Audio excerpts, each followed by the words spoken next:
Welcome to the Badass Soul Seeking Warrior podcast. I am your host, Annie M. Fonte. If you are looking to create a life that you love, you're in the right spot. Let's get started.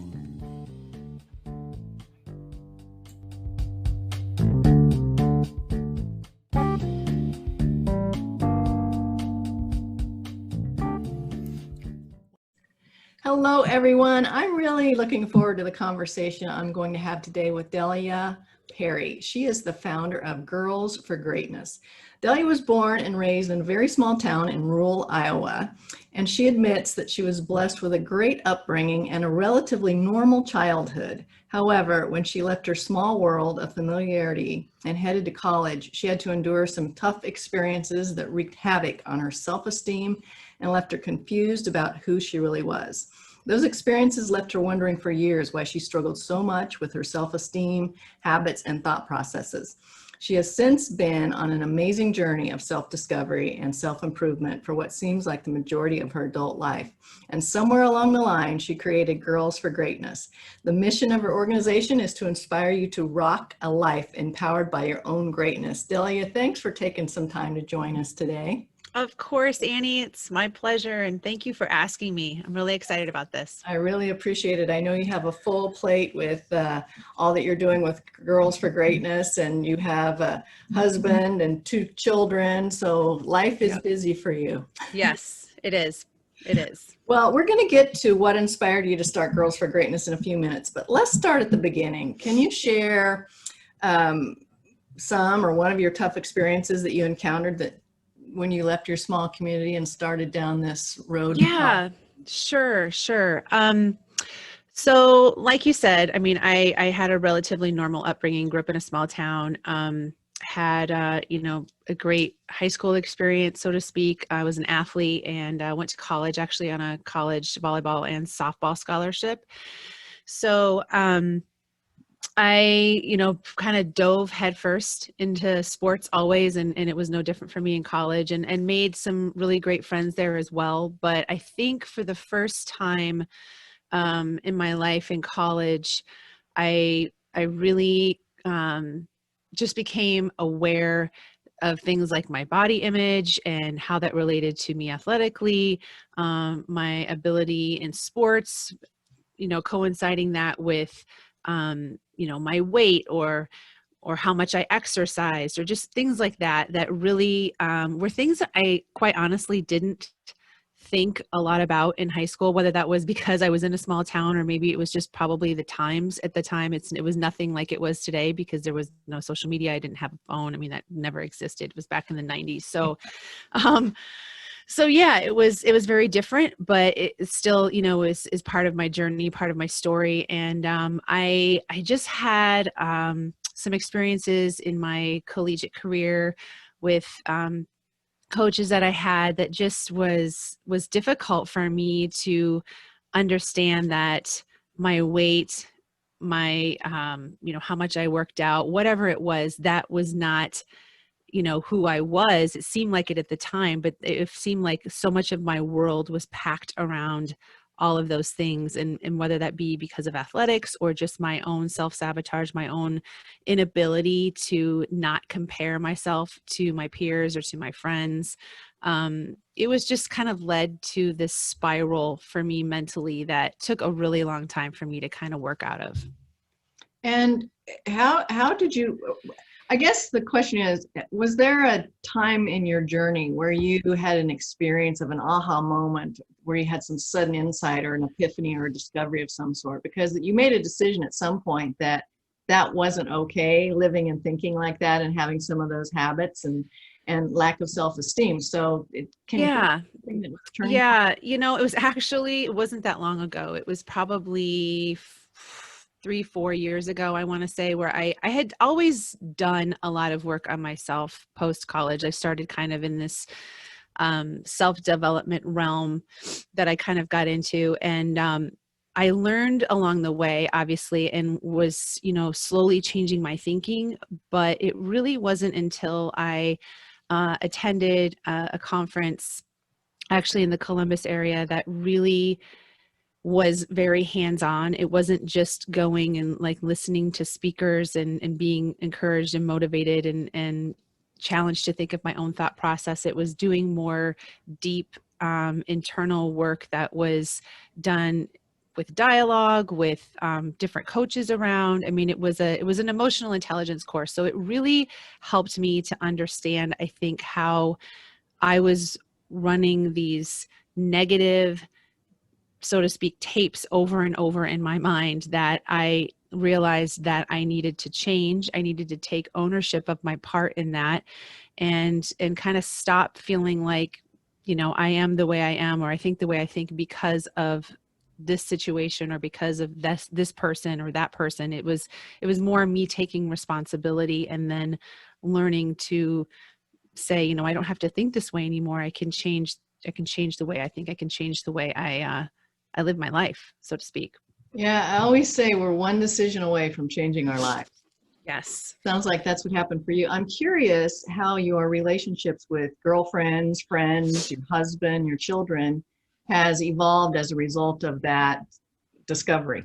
Yeah, it's changed a lot. I sometimes wonder, Annie, as we get older, like sometimes if our thoughts towards ourselves in a way also change. I mean, I think we become wiser if we're doing the work to become better as human beings. I feel like I've gained a lot of wisdom. And so I do like to say that I feel like I've grown, yes, because of the hard work I've done, but I also feel like my experiences and who I am has all kind of evolved as I've gotten older. But I will say that, yeah, my relationship with my husband, we started dating a long time ago. We started dating when I was in high school and he was in high school. So we've known each other for a long time, but we struggled a lot. And a lot of that struggle at the beginning was a lot to do with, I think, myself and how I looked at myself, how I viewed myself, and how I projected that then in our relationship. So it definitely shifted some things big time. When you can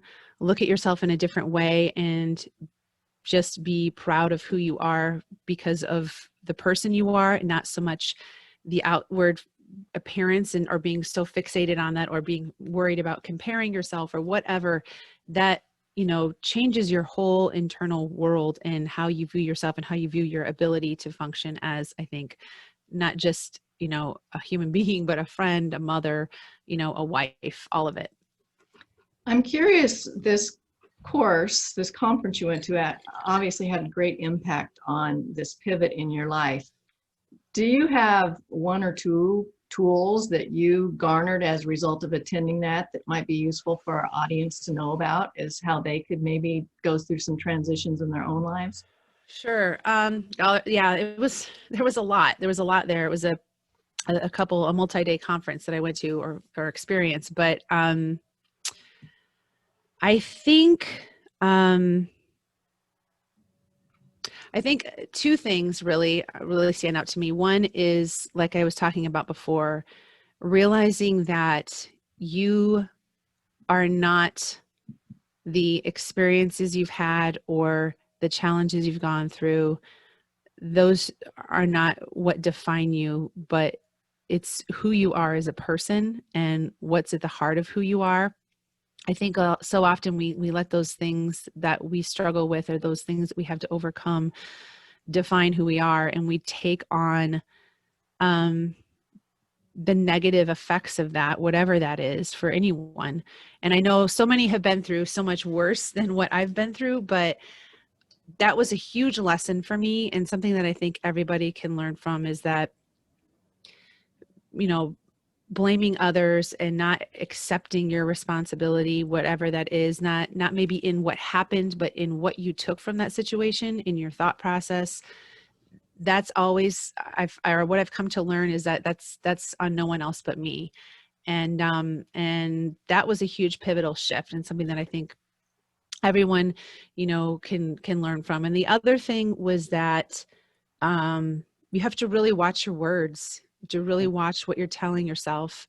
And we speak to ourselves more than anybody else. I've heard that said in many different ways, but we're the person we dialogue with the most. And you have to be very mindful of that and start to really wrap your head around what is it that you're telling yourself all the time, every time you step in front of a mirror, every time something doesn't go your way. What is your thought, and where are you struggling? And I still have days and moments and periods of time where I still revert back. I think I always probably will. I think that's human nature in some ways, but my ability to snap myself out of that and shift into something else um, is a lot greater, is my wisdom in that. So yeah. Yeah, I think those are two really great points that you brought up. There's going to be a lot of things that happen in our lives. I say for us, not to us. Yeah, And the exactly. great news is we get to decide the meaning that we're going to give to those events. And I think the unfortunate thing is that when we're probably 0 to, I don't know, 14, 15, we don't know because we don't have a reference for Yeah. beliefs and meanings and thoughts. Those are generally passed along to us by hopefully well-intended people, likely our parents or a guardian of some sort. And they just pass along things that probably were passed along to them. So there's this generational belief system of whatever it is. And we don't have the Right. tools to distinguish if that meaning or that belief or that decision we make about it is helpful for us and serves us or not. We just kind of go along for the ride. And then that stacking happens where we continue to give probably unproductive meaning or meaning to situations that happen to us, where it's easy to look at someone else and blame them and whatnot. So I love what you say about taking responsibility for the choices we've made in our lives. Mm. And I think too, the other thing is that I don't know about you, but I believe, and I think most people believe, that there's a source or a power that's all more knowing than we are. I happen to Mm-hmm. believe in God, and Mm-hmm. I believe that God created me in his own image, and he has this beautiful, very precise plan for me.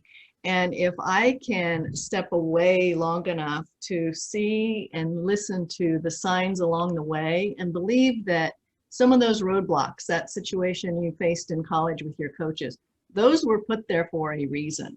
Mm-hmm. They're put in our pathway, that if we can trust that they're there for a reason, they're put there to help us evolve to that place that God intended us to get to ultimately, I believe. So Yeah, I that's totally agree. why, So yeah. true. So I'm curious then, now you've had some time from that experience back in college and some of the things that probably have come along in your life after that.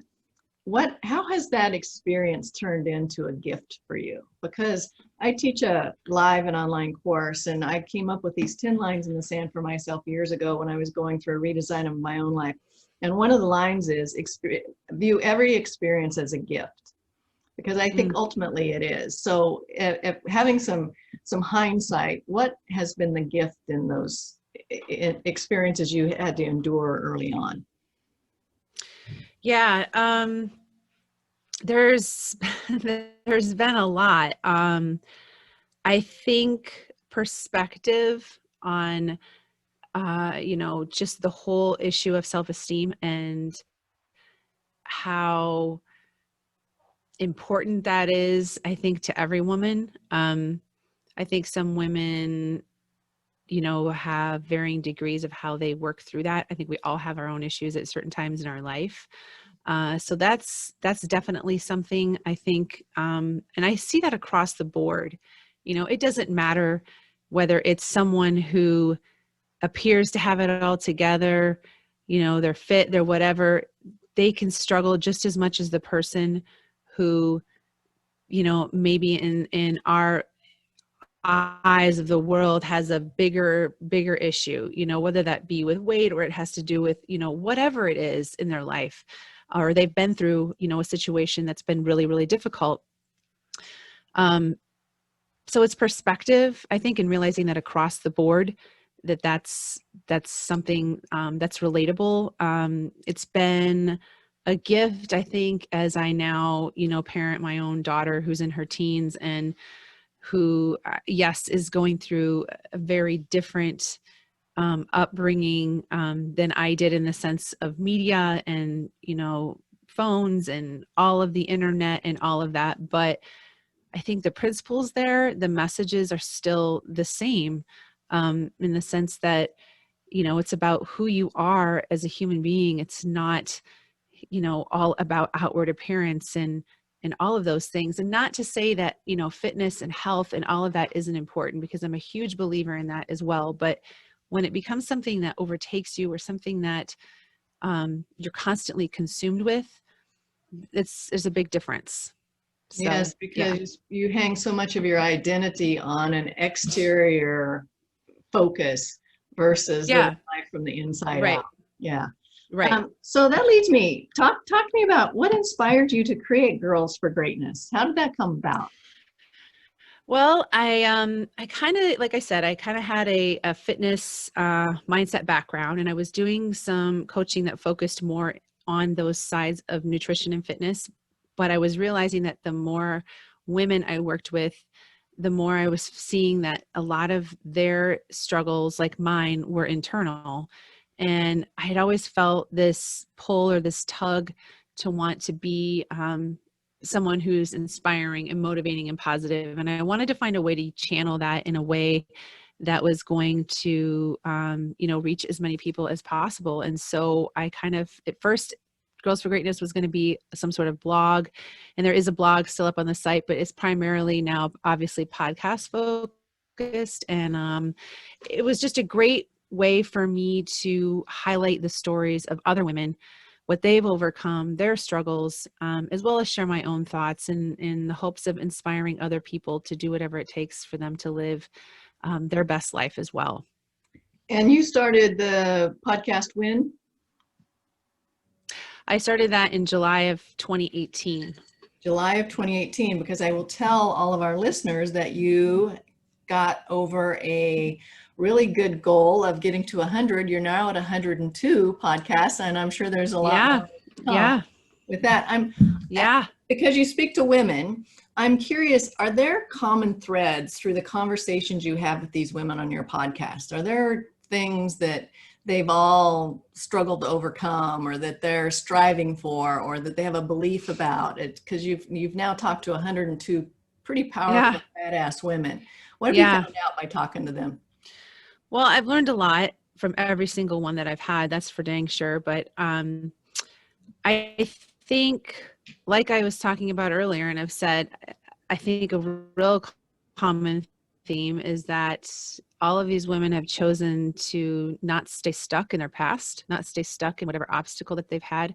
They've risen above it, or used it as fuel to move forward, some in really big ways, in terms of maybe them creating their own organization or whatnot, or maybe it's just them getting involved in some sort of nonprofit, or maybe it's a hobby, or whatever it is. It's just their own unique way of putting good back out into the world. But they've taken what they've been through and been like, I've been through this, or I've endured this, or worked my way through it, but I'm going to use this now to help other people who maybe be going through similar situations, or going through similar circumstances where they're having to overcome the same thing. So that's a really big one. And another one I think is just, there's an incredible sense of, I think, positivity all around with the women I've interviewed. Not that they're always positive, but that they are doing the things in their life that are moving them forward in a positive way, whether that be that they're working on themselves through, listening to something every day, or reading something, or they've got a morning routine down that helps keep them grounded. I feel like all of them have some sort of self-care practice, some sort of practice that helps them move forward in their own life. Yeah, because I love your mission. It's to inspire all of us to rock a life empowered by our own greatness. So how do we do that? Where do we start? Well, geez, I think first and foremost is being willing to slow down enough to go inward, to really look at where you're at in your life, and think about what you want, what you truly want, where you're headed, and if that's in the direction that you want to be going. I mean, I've done that several times in my life. I feel like I still do it all the time. Just the whole idea, and I talk about this a lot on my podcast, is we live in such a rush world. And, we're all busy. We all could be busy all of the time. But if you don't intentionally take the time to slow down, to slow your mind down, to think, to pause, and to really reflect, then I feel like we're always going to be, just running after the next thing, chasing after the next thing. What's the next thing I have to do? Or what's the next goal or this or that? I mean, I've said this before recently on my show, I feel sometimes we get in this mindset of that we're a goal to be attained, or, something to be fixed. And that's a really difficult place to live day in and day out. It's okay to, slow down and be like, let me just take a breath here and really hone in and think about what's important to me, and where I'm going with my life. And if that's really what I want to do, or if I need to make some big changes or little changes. Yeah, they don't have to be anything earth-shattering, for sure. Yeah. It's been my observation, it's been my own experience that sometimes, unfortunately or fortunately, if one believes like I do, life happens for us, that it takes something big, sometimes even a tragedy, for us to take that time, or a diagnosis or something. My house burned to the ground, my 12-year relationship went up in flames, my dad died, and a company I was a founder of was in a huge lawsuit. Happened all at the exact same time. But guess what? I look at all of those four things as a gift, because that was the smack in the side of the head that I needed, because I was just going through life without any awareness or any intentionality. And I would encourage our listeners, don't wait till something like that happens. Really listen to the wisdom that we're talking about today. Is create some kind of a daily ritual or opportunity for you to slow yourself down and ask really intentional, powerful questions, so you can stop long enough to decide, is this what you want your life to be about? And are you creating a life that you love? Exactly. I'm Spot on. curious, what guideposts do you live your life by? Do you have rituals that you do in the morning or the evening? How do you go about kind of staying on track for yourself as you march through your evolution? Yeah, right.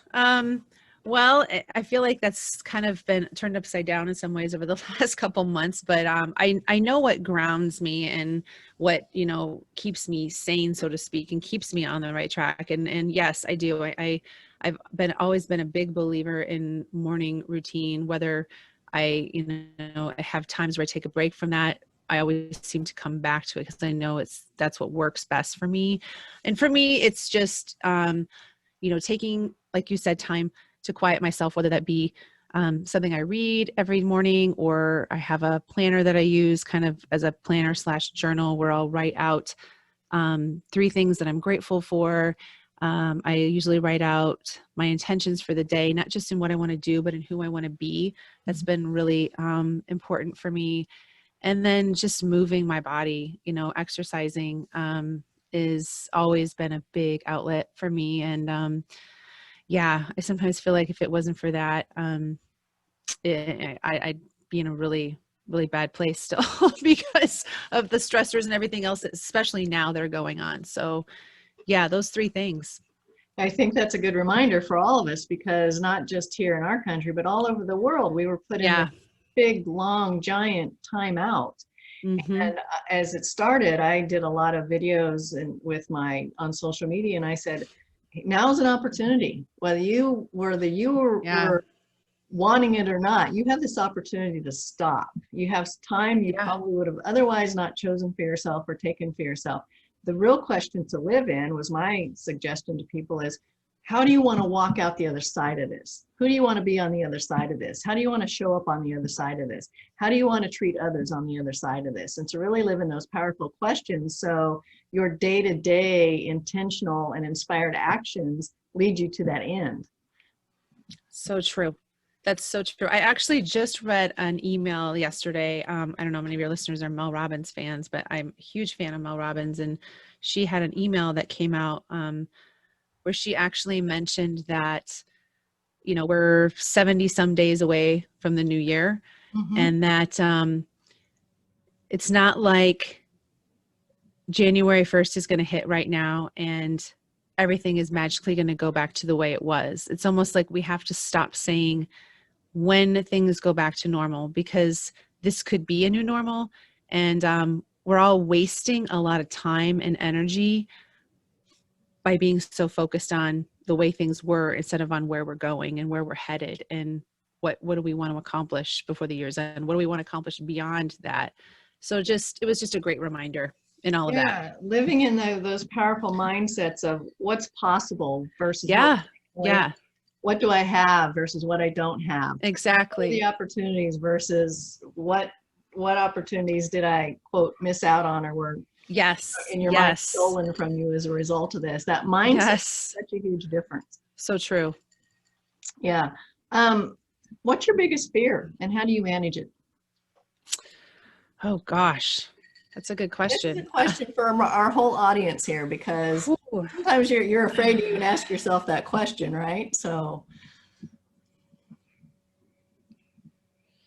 my biggest fear, I think my biggest fear, aside from probably something happening to, one of my kids, which I'm not going to use that one because I think that's a fear for every parent.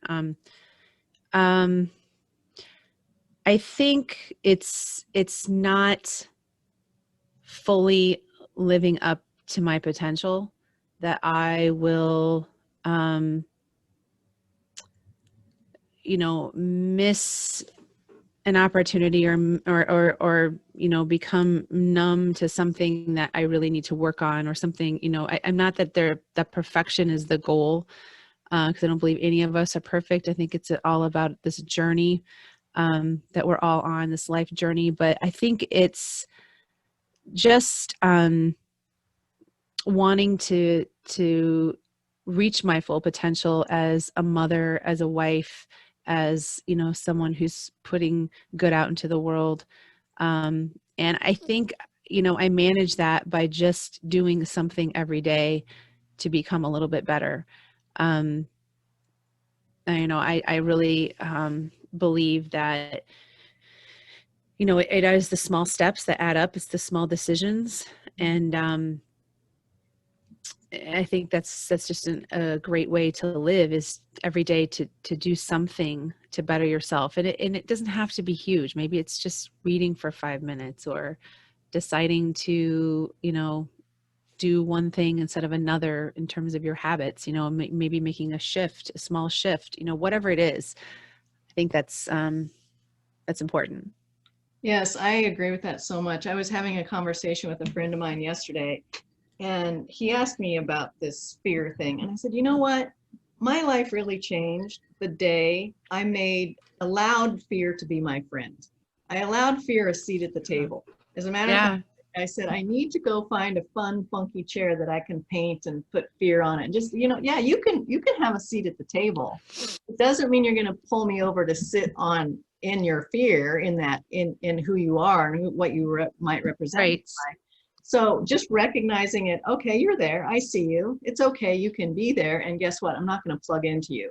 I'm not going to allow you to pull me into the ditch. Right. And that's how the title of my book came about, is keep your ass in the saddle. Allow yourself to stay home, because we plug into fear, we get anxious about things. Boom, we veer off into the ditch, and then we're off track, and then we get momentum with that, and then that downward spiral starts. So I really said, okay, fear, if it comes up for me, I say, thank you. Thank you for the reminder that I'm out of alignment. Thank you for reminding me I need to go get back in the saddle and be true to myself and live authentically. And so that symbolism for me of just, okay, you're there, I see you, and I'm okay with you being there, but I'm not going to chum up to you and allow you to be distractive in my life. I love that, Annie. That's great. That's really good. Yeah. So I appreciate your honesty about fear, because man, woman, or child, we all have it. It all raises its ugly head now and then. And about the time you think you've wrestled it to the ground and mounted it over the fireplace, it jumps off again, and you're back in the wrestling match. Exactly. Right, I'm curious. So true. Yeah. What's given you the most joy and fulfillment in your life?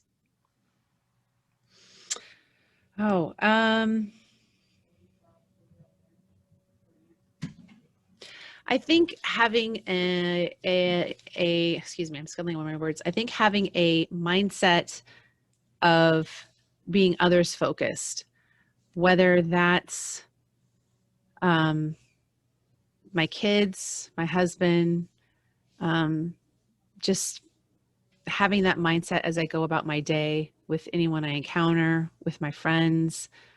I've always, I think, tried to embrace that mentality, looking for ways to show kindness to other people, looking for ways to go out of my way to make someone else feel special or needed or seen. That's been a huge one for me. I think that's a huge part of my own joy and happiness. It's why I encourage anybody to really focus out when they're in a place of despair or in a place of negativity, because I feel like it can snap us out of that in a heartbeat, myself included. Yeah. Being of service to others. And Yeah. I think that coupled with, you talked about it earlier, we have to hold space for us to be gracious to ourselves. We have to take care of ourselves. We have to have conversations with ourselves that are true and that serve us and that make the situation better. Otherwise, that self-talk isn't a conversation we probably ought to be having. So that service to others, getting outside of yourself to make a contribution, coupled with that same graciousness and service to yourself and taking care of yourself. And that's not in an egotistical way. That's just in a really genuine self-love way, because the only way we're able to reach out and serve others is if we've taken really good care of ourselves and we're in a position to do that in a wholesome way. So true. Yeah, exactly. I'm curious, what does your best day look like? My best day. Oh my gosh. As of recent, no, I have two kids that are home, like half at home still. So I'm like, oh gosh, what would that look like? They're both in school is my best day. No. There you go. A lot of parents across the country can relate to that. I know. So let's see, my best day. Well, I think for one, waking up rested is huge. I know when I do feel like I've woken up rested and when I don't. So that's always a plus. And I think having the freedom to do what I want in the day, whether that be, to wake up and be like, I'm going to, get a workout in, and then I'm going to, spend some time reading or whatever it is. I think it's my best days are usually the days where I've built in flexibility. And I'm not running from one thing to the next. I've built in a buffer, whether that be for time for myself or time to have lunch with a friend or my husband or, whatever it is. I think those, quite frankly, are my best days. Yeah. It's not, how much I can cram into a day. And I mean, those days, there's days where you feel like, oh my gosh, I accomplished so much today. But sometimes that's not the best way, to live day in and day out. And a lot of times it just doesn't feel like, even though we do accomplish a lot, there's always something that we're worried about that we left undone. So, yeah.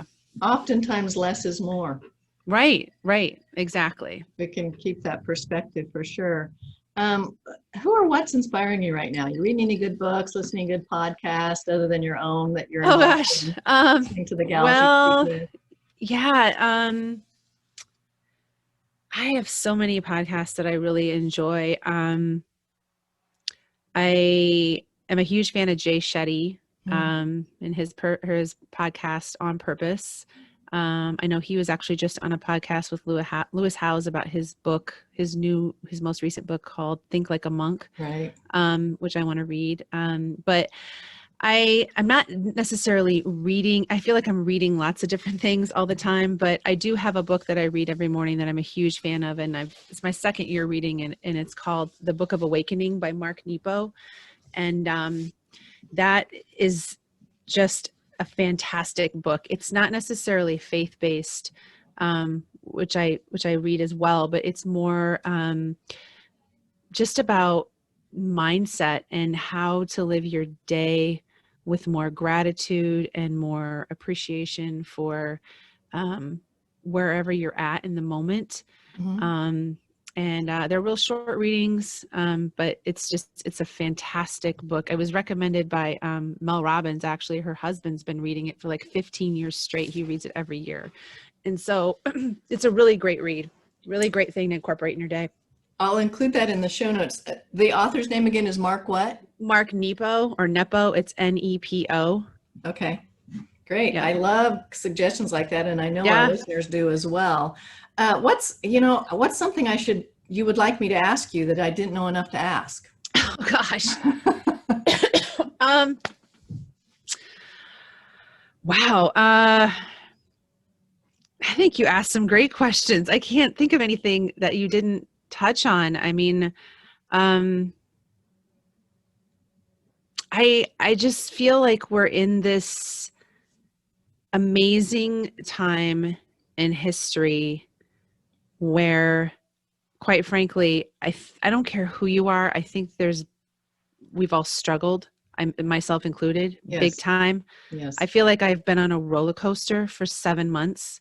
It started off really bad and I just was like not in a good place. And then I had to kind of pick myself back up. And now I feel like we're kind of on that descent again almost. I think everybody can feel that we're riding these waves of change and uncertainty all the time. And yet I feel like you said, Annie, it's such a huge opportunity to um, make a point to come out on the other side better. That doesn't mean you have to necessarily, turn your life upside down or make all these changes, but I think it's a shift in mindset, because I think the way things are going, it's going to pull more people down if we're not careful, just because of the nature of what's going on in our world and in our country and in, the election. I mean, all of it. I just feel like there's just a lot of that's around us, negativity or just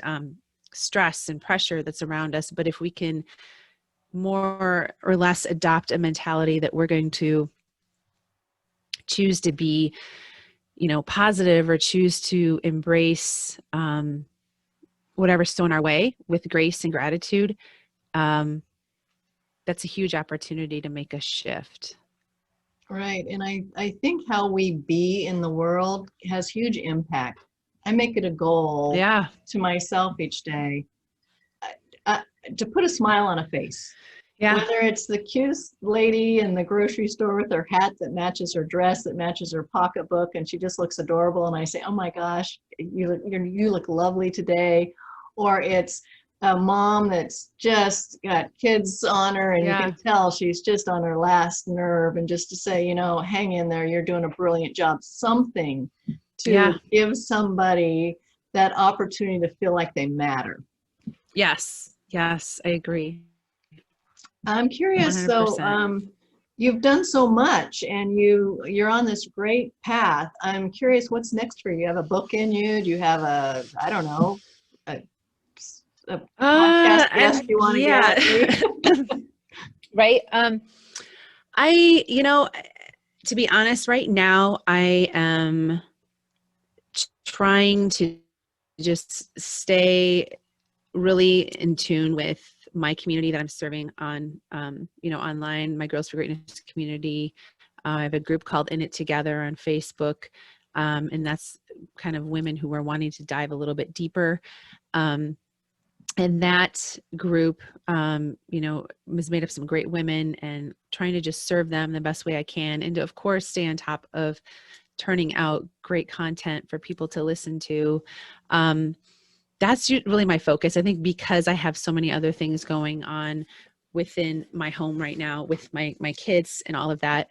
But I will say that before everything started to kind of change in our world, I still really do want to do something with this, but I really have a heart for, I think, wanting to create some sort of live event or retreat or something, whether that's virtual or in person. That's really been something that's been on my heart for a while. And so I hope to continue to dive deep into whatever that might hold. Well, and I think I'm not a parent, so I've had it easy. I've not had to figure out how to manage Yeah. 2 or 3 kids and how to get their digital equipment working and in separate Right. rooms and all Right. their lessons and Right. all the things I hear of friends and stories all the time. But I think you're in a unique position given that your audience is women for the most part, Mm-hmm. and you're Mm-hmm. a parent and you're also a spouse, that you can offer words of wisdom to women who are facing some of these same challenges of, oh my gosh, I'm attempting to balance my own vocation and I'm attempting to Right. balance my marriage or my partnership, and I'm attempting to be this parent that shows good leadership skills and keeps Right. myself sane through all of this. So So true. as you go through this, I think you'll probably come up with some many opportunities for the future that you can offer folks to, we're kind of walking through a land field or a minefield right now. We're not sure if the next step, Right. what it's going to bring. Right. 2020 has been one of those It's years like, so oh my true. gosh. So I wish you all the best with that. And I will include in the show notes for all of our listeners your website address and your In It Together Facebook information, as well as the book you suggested, the Book of Awakening by Mark Nepo. All of those, such great tools and such great advice for anyone who's just doing life these days, right? Yeah, exactly. Yeah. Exactly. Well, I really appreciate your time today. I've had a great time having this conversation with you, and best of luck with everything. Let's stay in touch, and we'll talk again maybe in 6 months or so, just to see where Yeah, everybody is.